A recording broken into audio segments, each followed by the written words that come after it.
ये कहानी आज से कोई 15-20 साल पुरानी है। गोरखपुर शहर तेजी से फैल रहा था।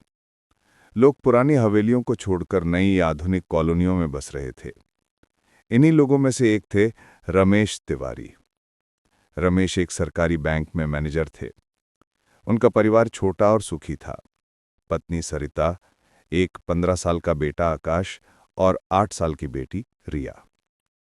रमेश ने अपनी जिंदगी भर की कमाई लगाकर शहर के एक नए इलाके में एक खूबसूरत सा 2 मंजिला घर बनवाया था। ये घर उनका सपना था। गृह प्रवेश का दिन था। घर फूलों से सजा था। पंडित जी पूजा करवा रहे थे। हवन का धुआं पूरे घर में फैल रहा था। सब कुछ मंगलमय था। लेकिन एक अजीब बात हुई। जब सरिता पूजा के लिए हवन कुंड में घी डालने लगी तो घी की कटोरी उनके हाथ से फिसल गई। चांदी की वो कटोरी सीधे हवन कुंड की आग में ना गिरकर लुढ़कती हुई उस कमरे के कोने में चली गई जिसे उन्होंने रिया के लिए तैयार किया था। अरे कोई बात नहीं, दूसरा मंगवा लो, रमेश ने मुस्कुराते हुए कहा। लेकिन जब एक रिश्तेदार कटोरी उठाने गया तो वो वहां नहीं थी। पूरा कमरा छान मारा गया पर कटोरी जैसे गायब हो गई थी। यहीं तो गिरी थी, सरिता ने कहा। उसकी आवाज में हल्की सी घबराहट थी। पंडित जी ने माहौल को संभाला। कोई बात नहीं, शुभ कार्य में बाधाएं आती हैं, आप पूजा पूरी कीजिए। पूजा संपन्न हुई। मेहमान चले गए। परिवार ने राहत की सांस ली। उस रात रिया अपने नए कमरे में सो रही थी। रात के करीब 2 बजे सरिता की नींद रिया के रोने की आवाज से खुली। वो भागकर रिया के कमरे में गई। रिया बिस्तर के कोने में दुबकी हुई थी और जोर जोर से रो रही थी। क्या हुआ बेटा? उसने उसे गले लगाते हुए पूछा। रिया ने कांपती हुई उंगली से बिस्तर के नीचे इशारा किया। मां, वहां वो औरत, वो मुझे घूर रही थी। रमेश भी आ गए। उन्होंने लाइट जलाई, बिस्तर के नीचे देखा। वहां कुछ नहीं था, बस धूल थी। बुरा सपना देखा होगा, नई जगह है, मन घबरा रहा है। उन्होंने रिया को उठाया और अपने साथ अपने कमरे में ले गए। उस रात रिया तो सो गई, लेकिन सरिता जागती रही। उसे ऐसा लग रहा था जैसे कोई दालान में चल रहा है। हल्के कदमों की आहट। अगले कुछ हफ्ते शांति से बीते। परिवार नए घर में बस गया। रिया भी अपना डर भूल गई। वो कटोरी फिर कभी नहीं मिली। लेकिन घर में अजीब चीजें होने लगीं। तर्क ये कहता है कि हर चीज का एक कारण होता है। पहली घटना आकाश के साथ हुई। वो अपने कमरे में पढ़ रहा था। अचानक उसे लगा जैसे किसी ने उसका नाम पुकारा, आकाश। आवाज एक औरत की थी और वो रिया के कमरे की तरफ से आई थी। उसने सोचा मां होगी। वो कमरे से बाहर आया। क्या हुआ मां? सरिता रसोई में थी। मैंने तो नहीं बुलाया। आकाश वापस अपने कमरे में चला गया। उसने दरवाजा बंद किया और पढ़ने बैठ गया। 5 मिनट बाद उसे फिर वही आवाज आई, आकाश। इस बार आवाज ज्यादा साफ थी, जैसे कोई उसके दरवाजे के ठीक बाहर खड़ा हो। आकाश ने झटके से दरवाजा खोला। बाहर दालान खाली था, लेकिन हवा में सीलन और सड़े हुए फूलों की एक अजीब सी महक थी। ये महक सिर्फ 2 पल रही और फिर गायब हो गई। दूसरा तर्क, घर नया था। रमेश ने इसे नए पेंट और प्लम्बिंग की गंध कहकर टाल दिया। असली खौफ की शुरुआत उस दिन हुई जब रमेश के माता पिता उनसे मिलने आए। शाम को सब आंगन में बैठे चाय पी रहे थे। रमेश की मां, जो थोड़ी धार्मिक थीं, घर को देखकर बहुत खुश हुई। बहुत अच्छा घर बनवाया है बेटा, बस एक काम करना। क्या मां?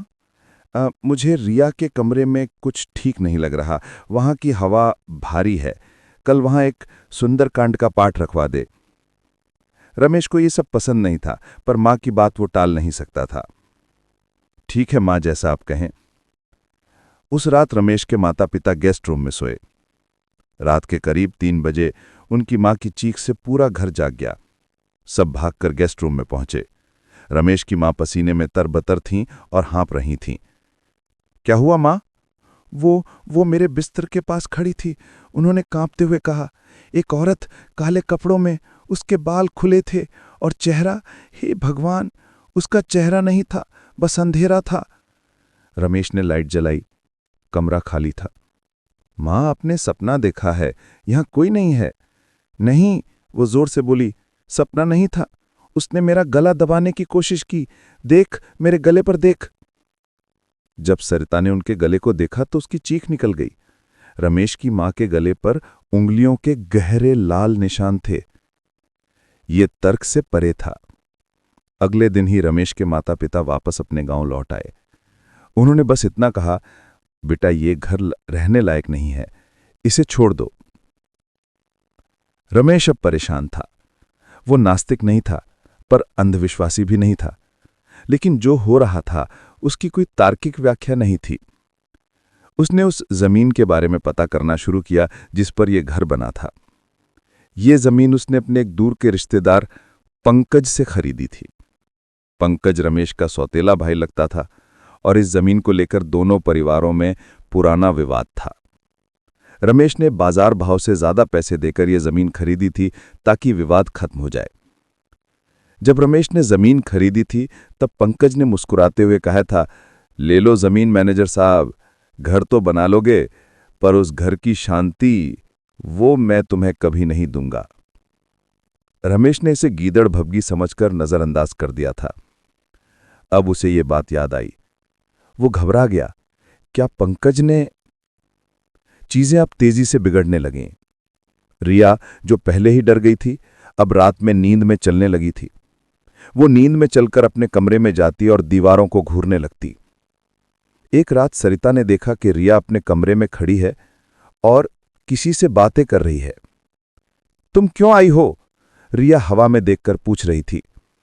यह मेरा कमरा है। नहीं, मैं तुम्हें अपना गुड्डा नहीं दूंगी, जाओ यहां से। और फिर रिया ने एक ऐसी आवाज में जवाब दिया जो उसकी थी ही नहीं, एक भारी घूरती हुई औरत की आवाज। ये सब मेरा है, ये जमीन मेरी है, तुम सब यहां से चले जाओ वरना मैं तुम्हें ले जाऊंगी, एक एक करके। सरिता ने रिया को झिंझोड़ा। रिया होश में आई और रोने लगी। रमेश और सरिता समझ गए कि ये कोई सपना या वहम नहीं है, ये एक हमला है। अगले दिन रमेश और सरिता गोरखपुर के पास तरकुलहा देवी मंदिर के एक पुराने पुजारी से मिले। उन्होंने पूरी कहानी बताई, गुम हुई कटोरी से लेकर मां के गले के निशान और रिया की बदली हुई आवाज तक। पुजारी, जो एक अनुभवी तांत्रिक भी थे, उन्होंने आंखें बंद की। कुछ देर बाद उन्होंने कहा, तुम्हारे घर पर बंधन किया गया है। ये कोई प्रेतात्मा नहीं है जिसे शांति चाहिए, ये एक भेजी हुई चीज है। इसे तंत्र क्रिया के जरिए तुम्हारे घर की नींव में स्थापित किया गया है। पंडित जी, इसका तर्क क्या है? रमेश ने हताश होकर पूछा। तर्क? पुजारी मुस्कुराए। तर्क यह है कि जैसे जहर शरीर में काम करता है, वैसे ही नकारात्मक ऊर्जा मन पर काम करती है। किसी ने तुम्हारे घर की सुख शांति को बांध दिया है। यह जमीन का दोष नहीं है, यह कर्म का दोष है। तुम्हारे किसी दुश्मन ने अघोर क्रिया करवाई है। पंकज? रमेश के मुंह से निकला। जो भी हो, पुजारी ने कहा, इसे हटाना होगा। यह उस घर के सबसे कमजोर सदस्य यानी तुम्हारी बेटी को अपना माध्यम बना रही है। अगर यह ऊर्जा मजबूत हो गई तो अनर्थ हो जाएगा। हमें क्या करना होगा? मुझे उस वस्तु को ढूंढना होगा जिसके जरिए यह बंधन किया गया है। यह घर की नींव में कहीं दबाई गई है। ज्यादातर ये उस जगह होती है जहां घर का सबसे मासूम सदस्य रहता हो। रिया का कमरा, सरिता चिल्लाई। उस रात पुजारी जी उनके घर आए। उनके हाथ में पूजा का सामान, एक तांबे का लोटा और कुछ लोहे की कीलें थीं। उन्होंने घर के चारों कोनों में कीलें गाड़ दीं, जिसे बंधन छेदन क्रिया कहते हैं, ताकि वो नकारात्मक शक्ति घर से बाहर न जा सके। वो सीधे रिया के कमरे में गए। कमरा ठंडा था, वही सीलन भरी सड़ी हुई गंध। पुजारी ने मंत्र पढ़ने शुरू किए। वो गंगाजल छिड़क रहे थे। जैसे जैसे मंत्र तेज हो रहे थे, घर का माहौल बिगड़ने लगा। लाइटें जलने बुझने लगीं। रसोई से बर्तन गिरने की आवाजें आने लगीं, जैसे कोई सब कुछ तहस नहस कर रहा हो। आकाश, जो अपने कमरे में डरा हुआ बैठा था, चीख पड़ा। उसके कमरे की सारी किताबें अलमारी से उड़कर जमीन पर गिर गईं। डरना मत, पुजारी ने जोर से कहा। यह उसका आखिरी प्रयास है, वो डर रही है। पुजारी ने रिया के बिस्तर के पास एक जगह पर ध्यान केंद्रित किया। वो उस जगह पर जल छिड़कते और कुछ भस्म यानी राख फेंकते। जैसे ही भस्म उस जगह जमीन पर गिरी, वहां से धुआं उठने लगा, जैसे तेजाब गिर गया हो। यही है, पुजारी चिल्लाए, तोड़ो इसे। रमेश ने हथौड़ा उठाया और उस जगह फर्श की टाइल्स पर वार करना शुरू कर दिया। तभी रिया, जो सो रही थी, जाग गई, लेकिन उसकी आंखें पूरी तरह सफेद थीं। वो उठी और एक अमानवीय आवाज में चीखने लगी, रोक दो, ये मेरी जगह है, मैं तुम सबको मार दूंगी। सरिता ने रिया को पकड़ने की कोशिश की, लेकिन 8 साल की उस बच्ची में इतनी ताकत थी, वो एक झटके में दूर फेंक दिया। रमेश, जल्दी तोड़ो। पुजारी ने मंत्र तेज कर दिए। रमेश ने पूरी ताकत से वार किया। टाइल्स टूटी, नीचे का कंक्रीट टूटा और कंक्रीट के ठीक नीचे एक छोटा तांबे का कलश, बर्तन दबा हुआ था, जो सिंदूर और काले धागे से लिपटा हुआ था। मिल गया। जिस पल पुजारी ने उस कलश को छुआ, रिया ने ऐसी भयंकर चीख मारी कि घर की खिड़कियों के शीशे तक चटक गए और फिर वो बेहोश होकर गिर पड़ी। घर में एक पल के लिए सन्नाटा छा गया। लाइटें स्थिर हो गईं, हवा में जो भारीपन था वो गायब हो गया, सीलन की गंध चली गई। पुजारी ने उस कलश को खोला नहीं। इसके अंदर उस परिवार की शांति को बांधकर एक जीव को अभिमंत्रित किया गया है। इसे खोलना मतलब उस ऊर्जा को आजाद करना। उन्होंने उस कलश को एक लाल कपड़े में लपेटा और अपने साथ ले गए, ताकि उसे बहते जल में प्रवाहित किया जा सके। रिया को होश आया। वो बहुत कमजोर महसूस कर रही थी। उसे कुछ याद नहीं था। घर अब सिर्फ एक मकान था। वो चीज जा चुकी थी। अगले कुछ दिनों में सब सामान्य हो गया। रमेश के गले के निशान मिट गए, रसोई में बर्तन गिरना बंद हो गए। कहानी का तार्किक अंत ये होना चाहिए था कि सब खुशी खुशी रहने लगे, लेकिन तर्क ये भी कहता है कि जो जख्म बहुत गहरे होते हैं, उनके निशान रह जाते हैं। रिया उस सदमे से कभी पूरी तरह उभर नहीं पाई। वो एक शांत और डरी सहमी बच्ची बन गई। सरिता को उस घर में हमेशा ये महसूस होता रहा कि कोई उन्हें देख रहा है। घर तो शुद्ध हो गया था, पर उनकी यादें अशुद्ध हो चुकी थीं। 6 महीने के भीतर रमेश तिवारी ने वो घर बेच दिया। उन्होंने एक बड़ा नुकसान उठाया, लेकिन उन्हें अपनी जिंदगी ज्यादा प्यारी थी। वे गोरखपुर छोड़कर लखनऊ शिफ्ट हो गए। उन्होंने पंकज से सारे रिश्ते तोड़ दिए।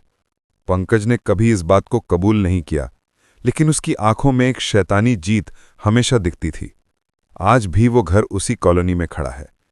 कहते हैं जो भी उस घर को खरीदता है, वो 6 महीने से ज्यादा टिक नहीं पाता। तर्क यह है कि घर ईंट और सीमेंट से बनता है, लेकिन उस घर की नींव में ईर्ष्या, घृणा और काले जादू का वो कलश दबा था। और कुछ चीजों का तर्क विज्ञान की किताबों में नहीं, बल्कि उन अनुभवों में मिलता है जिन्हें हम सिर्फ महसूस कर सकते हैं, समझ नहीं सकते।